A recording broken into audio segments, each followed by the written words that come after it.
I never imagined that motherhood would be a journey filled with so many emotions: joy, love, guilt, helplessness, and above all, a fierce desire to protect my son from the world. But sometimes, the real battle is not with the outside world. It's with the thoughts inside our own children. My son, Adam, was always a quiet, sweet boy. From the time he was little, he showed signs of being deeply thoughtful, sensitive, and kind. But as he grew, so did his insecurities, and I didn't see them coming until one day. Everything changed. Adam was 13 when I first noticed something different. He wasn't talking as much, didn't want to go out with his friends, and had stopped looking at himself in the mirror. I assumed it was just a phase, teenage blues, maybe a little growing up too fast. But one evening, I overheard him in his room talking to himself. "I hate how I look," he whispered. "Why can't I be like other boys?" It crushed me. I froze in the hallway, my heart pounding. I wanted to burst in, hold him tight, and tell him how perfect he was, but I didn't. I waited. I listened. And I cried quietly. That night, I sat by his bedside after he had fallen asleep, brushing his hair back and wondering where I had gone wrong. I remembered the times I praised his intelligence, but forgot to compliment his appearance. The times I brushed off his insecurities, thinking they were temporary. I realized then that my son didn't just need me to love him. He needed to believe that he was worthy of love, inside and out.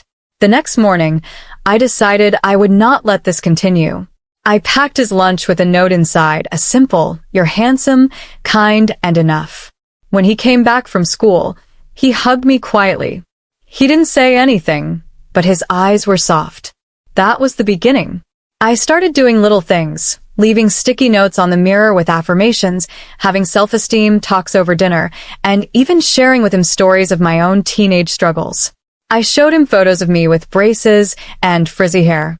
We laughed, and I saw the walls he'd built slowly begin to crumble. But then came the harder part. One day, he came home early from school, his face red, fists clenched. I knew something had happened. "They called me ugly," he said, his voice low and trembling. I felt rage rise in me. My hands shook, but I held myself together. "Who did, Adam?" "Some boys in class," he said, looking away. "They said my ears stick out, and my nose is weird." I looked at him and saw the little boy who once believed he could fly if he jumped high enough. I saw his beautiful brown eyes, full of pain now. I couldn't let him carry this wound. That night, I took him to the park where he used to play as a toddler. We sat on the swing, and I said, "You know what I see when I look at you?" "What?" "I see strength. I see a boy who's brave enough to show emotion, who's kind when others aren't, and who's real in a world full of filters." He didn't respond at first, but he leaned his head on my shoulder. In the weeks that followed, I signed us up for a photography class, something he'd mentioned once in passing. There, among strangers, he found confidence. He took pictures of nature, of people, of himself. And slowly, he began to see what I always saw: beauty, not just in others, but within himself too. One afternoon, he showed me a picture he took of himself. It wasn't perfect. His hair was messy, his smile was crooked, but his eyes, they were bright. Proud.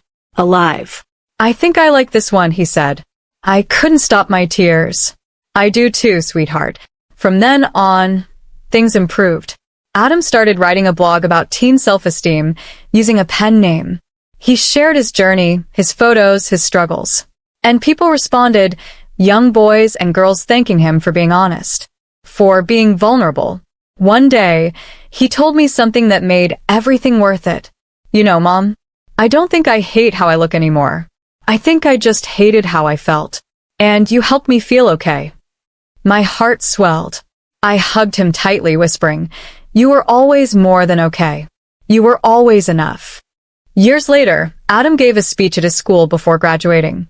He talked about mental health, confidence, and how the people who truly love you can show you who you are when you've forgotten. He didn't mention my name directly, but when he looked at me from the stage, smiling, I knew that everything I did had mattered.